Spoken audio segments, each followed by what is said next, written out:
नवरात्रि के 5वें दिन मां दुर्गा के 5वें स्वरूप मां स्कंद माता की पूजा अर्चना की जाती है। मां स्कंद माता की कृपा से साधारण व्यक्ति भी ज्ञानी बन जाता है। स्कंद भगवान शिव और माता पार्वती के पुत्र कार्तिकेय का दूसरा नाम है, इसलिए स्कंद माता वास्तव में माता पार्वती जी का ही एक स्वरूप है। मां स्कंद माता की 4 भुजाएं हैं। 2 भुजाओं में उन्होंने कमल पुष्प धारण किया हुआ है। एक हाथ में वे भक्तों को वर मुद्रा में आशीर्वाद देती हैं और चौथे हाथ में अपने पुत्र कार्तिकेय को गोद में धारण किए रहती हैं।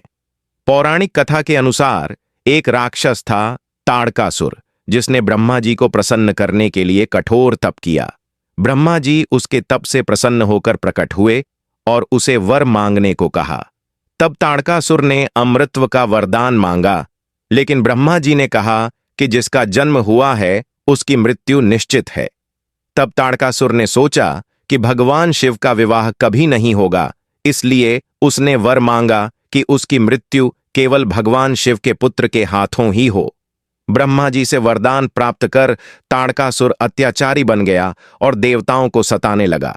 सभी देवता उसकी पीड़ा से त्रस्त होकर भगवान शिव की शरण में पहुंचे और ताड़कासुर से मुक्ति की प्रार्थना की।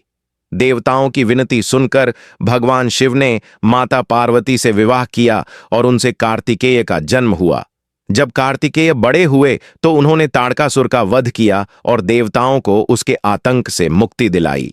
इसी स्मृति में नवरात्रि के 5वें दिन मां स्कंद माता की पूजा की जाती है।